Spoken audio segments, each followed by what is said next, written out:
Here we go. This is not your typical frequent miler on the air episode. This is a standalone segment we're calling Coffee Break. Each coffee break segment will cover a single topic related to miles and points. And each coffee break is limited to 20 minutes or your money back. Enjoy. Today's coffee break: preferred hotels bookable online with choice points. Choice has long had the option to let you book preferred hotels and resorts with their points, but it used to be a kind of nightmare process of having to call up Choice and ask if the person answering the phone has ever heard of preferred hotels in their lives, and if they have heard of it, did they know that it was possible to book those preferred hotels with Choice points? And if they knew that, then you could get to the point where they could establish that there was availability or not, and then pass you off to someone else so you could start the process again. So that's how it used to be. But that sounds like a lot of hassle. I mean, like a lot of hassle. But is it fair to say that the preferred hotels are like the choice properties of Choice? That's I was going to say great pun, but I can't get that out of my mouth. It's not even great. No, it's not a great pun. What preferred hotels and resorts is, it's similar to small luxury hotels of the world, SLH. It's also similar to leading hotels of the world. It's one of those loose collections of hotels worldwide that I think they pay into these. Each individual hotel pays into these associations to basically have a marketing channel for the hotels.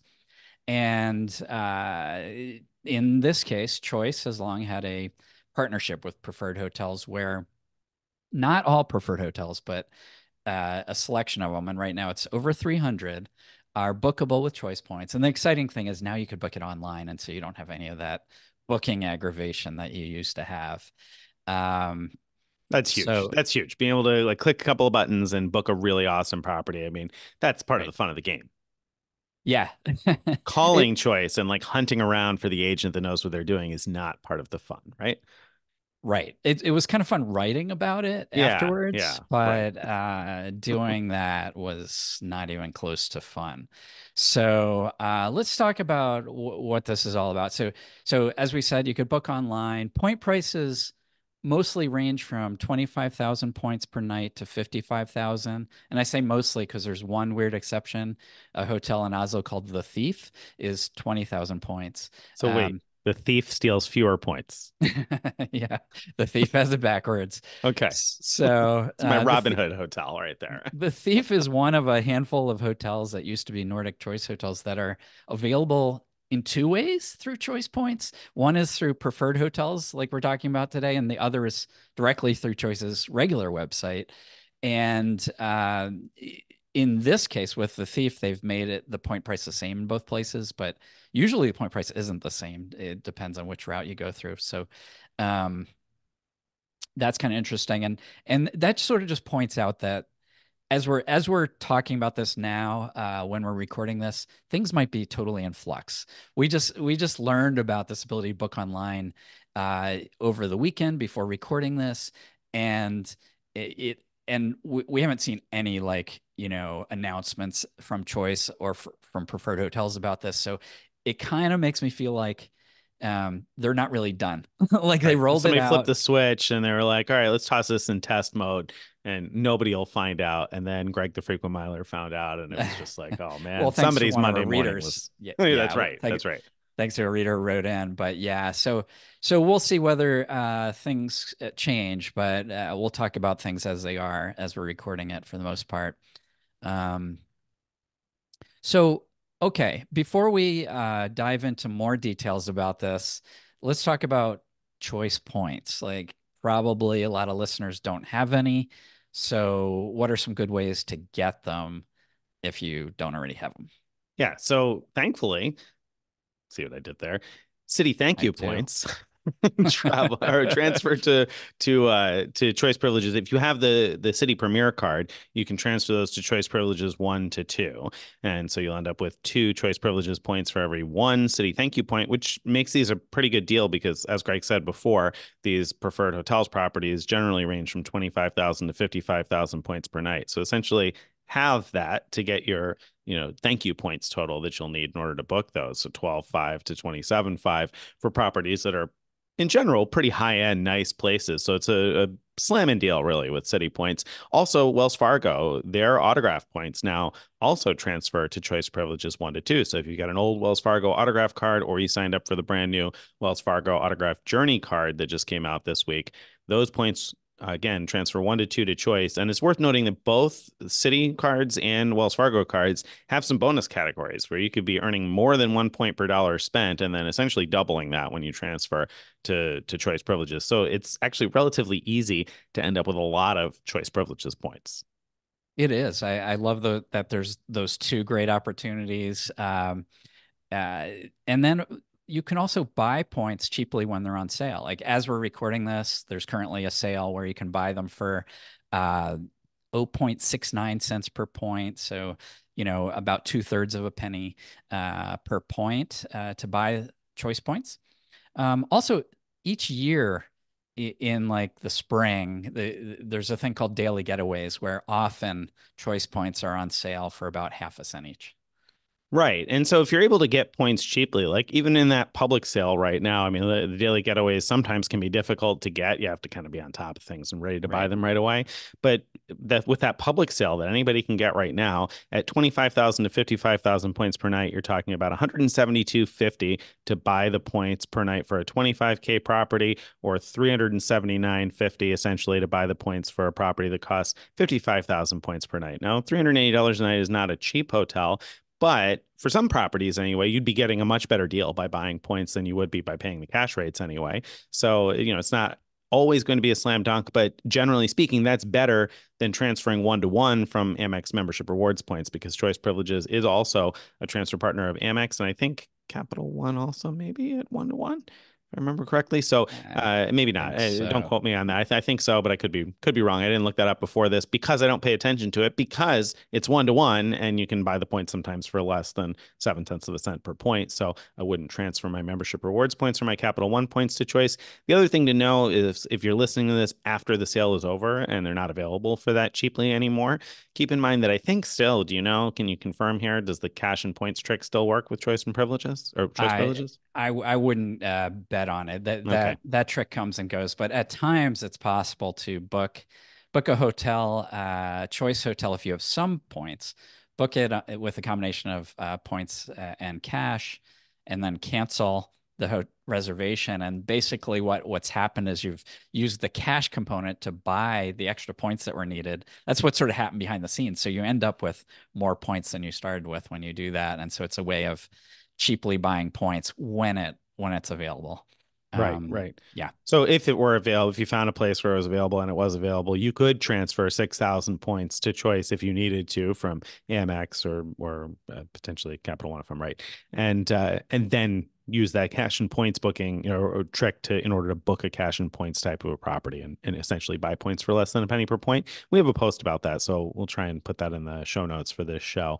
But at any rate, you've got all those options, and that's not it. You can also just apply for Choice credit cards. We didn't even talk about that yet, but Wells Fargo also issues the Choice Privileges cards, and so there's a couple of Choice Privileges cards, I think, right? Yeah. I don't remember the names of them off the top of my head, but they each have their welcome bonuses, and so that could be a good way to get a bunch of choice points quickly as well. There you go. Um, So you've got but in, choices. Is the Yeah, moral of the you story. have choices. In general, I don't recommend getting those cards to earn choice points through spend though, because as we talked about before, both Citi and Wells have cards that transfer 1 to 2 to choice. And so if you earn points in those programs, especially within bonus categories within those programs, you can do a lot better Yeah, than actually, using your choice cards. it's worth mentioning. That's a great point because I think you pointed this out maybe in a previous post or something that if you wanted to earn choice privileges points paying for choice privileges stays, like let's say you happen to stay at a lot of choice properties and you're like, oh, I should get the choice credit card. No, you should get the Wells Fargo autograph journey card because that card I think earns 5 points per dollar on hotel spend directly at hotels, and then you could transfer those to choice and end up with 10 choice points per dollar spent at choice properties, which is I think a higher multiplier than what you get with the choice privileges credit cards. Probably. I don't Yeah, remember the I can't multiples off remember the what the top of my multiple head, but is, that but sounds yeah, sounds reasonable. it is. So, It is. all All right. right. So there's a lot of ways to earn choice privileges points, but is it worth it? Do we care? Why? Well, first of all, there are a number of exciting hotels in the portfolio. Now, preferred hotels, remember, only a selection of them are available to book with choice points. And unfortunately, when I look through like the preferred hotels collection and I look at the like most like luxurious hotels that are in their collection, those don't tend to be the ones that are available through here. But there are exciting hotels, and we're going to kind of just list through some that we pulled out without really going into details, just so that if you hear like something like you've had your heart set on going to like this particular area, you might know, okay, oh, it's worth checking out, see if there's a good preferred hotel in that area, because Greg and Nick mentioned it. So within the U.S., here are just some that I pulled out because I thought they looked really interesting. And by the way, I also pulled out ones that I thought would normally get good value for your points, especially like in season compared to in season rates, paying with points offer good value, which means to me around 1 cent per choice point or better. Which would translate to like 2 cents or better with Citi Thank You or Wells Fargo points. So, all right. So within the U.S., we've got the Edgewood Tahoe Resort, obviously in Tahoe, and that's in Nevada. The Broadmoor in Colorado Springs um, is an iconic hotel there that looks fantastic, and I've been wanting to stay there a long time. The Biltmore Hotel in Coral Gables, essentially Miami area, is also another very, very well-known hotel that is bookable with choice points. Um, Very highly rated hotels in Texas. There's a Hotel Emma at Pearl in San Antonio. There's the Post Oak Hotel at Uptown in Houston. Um, and then going to the Northeast, we've got the Boston Harbor Hotel, which I don't know how great of a hotel it is, but I'll tell you what, it's a very expensive hotel. So that's a great value with points. I expect it's probably a very nice hotel too. Um, you've got the Inn by the Sea in Cape Elizabeth, Hmm. Maine. That looks beautiful. I love Maine, especially the coast where it is. And then you've got the I don't know how to say it, Chatham Bars Inn in Chatham, Massachusetts, Cape Cod, Maybe basically. Chatham, I don't know. In New York State Chatham, anyway. That's how you pronounce that name, Chatham. but because there's a Chatham in New York, but I don't know whether it's the same because sometimes those things get pronounced differently. So I mean, yeah, there's a number of great looking properties in the United States, and we're not naming everything. There's properties No, in New not even York close. and New Orleans and all over the Yeah. country. So yeah, there's lots of other places too that might be worth a look. These are just some highlights that look really good, and they do. I mean, I have to say a number of these that I've looked at, I said, wow, they got excellent reviews across multiple platforms and look like really nice places to stay. Yeah, absolutely. And you don't have Um, to stay in the United States. There's plenty of places abroad also, right? You're right. And I'm looking at the time here, so I'm going to go through these really quickly. In fact, I'm just going to say where they are. We say a great one in Tuscany, Italy. There's an amazing looking one in Venice. There's Singapore has several really awesome award-winning hotels. Tokyo has some amazing looking ones. You should really check those out. And there's several in Mexico, but one that really jumped out to me is in Playa del Carmen, which describes itself as an all-inclusive ecological resort in the Mayan jungle. And so that sounded really cool to me. And that's another one where compared to the cash rates, it would be really good value with points. So yeah, so there's a lot of good stuff going on there. Now, when you book with choice points, and even if you have choice elite status, you're not going to get any choice elite benefits for your stay because this is just partner hotel. The individual hotels don't know anything about choice, but preferred hotels has a rewards program called iPrefer, and it's possible to connect your iPrefer loyalty number to one of these bookings that you make with choice points. In fact, I had previously set up my iPrefer account like months and months ago. I had matched a high level status from my Hyatt Elite status. I just contacted iPrefer and asked, and they matched me to their top tier titanium status. And after booking a hotel with choice points, um, since it's become available online, a couple days later, I got an email saying, "Oh, hey, you forgot to connect your I prefer number to this reservation. Click here to connect it." And I was Hmm. like, "Wow, that's Wow. amazing." Yeah. So there you go. I don't think I'll earn points for the stay, but who knows? Maybe I will. But what would be exciting is if I get elite benefits. Well, so what are those? What are the elite benefits? Yeah. So at the bottom tier, silver tier, you have what they call enhanced room upgrades, early check-in and late checkout. Gold status includes all of those, plus a welcome amenity. It's not clear what that is. And then top tier titanium includes all of those, plus a complimentary food and beverage offering. Again, I don't know what that is. Um, and a digital anniversary gift. So you got a mishmash of benefits Stuff. that may or may not be valuable. We really don't know.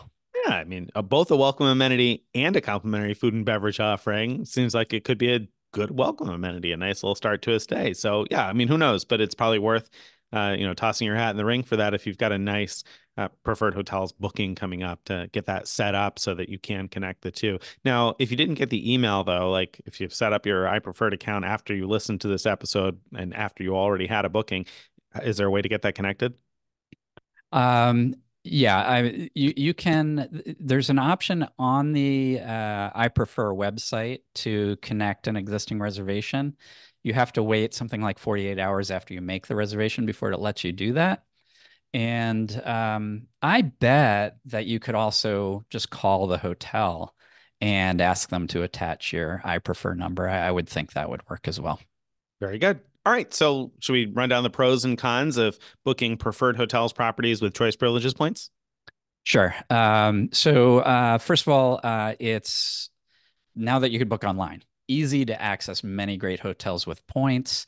Um, Unlike booking choice hotels with points, you are not limited to booking within 100 days, and that's a big pro of this. So Huge. Choice's own hotels, you can only book with points if your stay is 100 days or less away. You don't have any kind of limitation like that for these preferred hotels. um, so it makes choice points much more valuable, especially for those who prefer high-end stays. You have fixed award pricing, so each hotel, it's just fixed. It's 55,000 points per night or 25,000 points per night, whatever it is. And so that can lead to great deals when, especially when the hotel is priced high, like for high season, in season rates, you can get some great deals. And as we just talked about a minute ago, it might be possible to get, I prefer elite status benefits. Right, Um, you said you reached out to them for a match. You did that via email. How'd you figure that out? How to do that? There was some sort of contact us form online that I used. Yeah, I On don't the remember iPreferred website. exactly. Yep. Yeah, Very on the good. on the iPrefer website. Yeah. But of course, it's not all rainbows and sunshine. The cons are that, first of all, sometimes it can be a really, really bad deal. Actually, Greg put in the notes a $10 hotel for 25,000 points per Yeah, I night, which found one. did you really? I Oh my did. goodness, you Yes. did. What? That's insane. I didn't find anything quite that extreme, but I did find a number of places where using points just wouldn't have made sense Yeah, compared to the cash rates. They look like actually nice. I found a place that was like $150 a night. I was like, wow, looks really nice for 150 bucks. It doesn't look really nice for 25 or 35 or however many thousand points it was.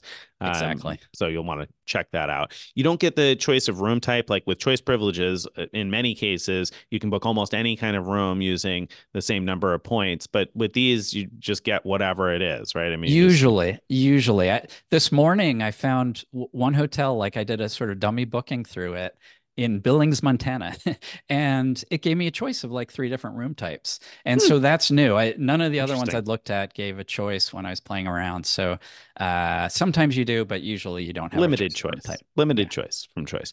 Yeah. And then currently you have to have enough points to book one night in order to see availability through the booking page. So wrap up. What do you think about all this? Yeah, I'm excited. It's, changed my way of thinking about when I'm looking at hotels to book in a particular area. I'm going to look at choice and see what's there. All right, our time's That's it. up. All right. Very good. Another great coffee hour, coffee break.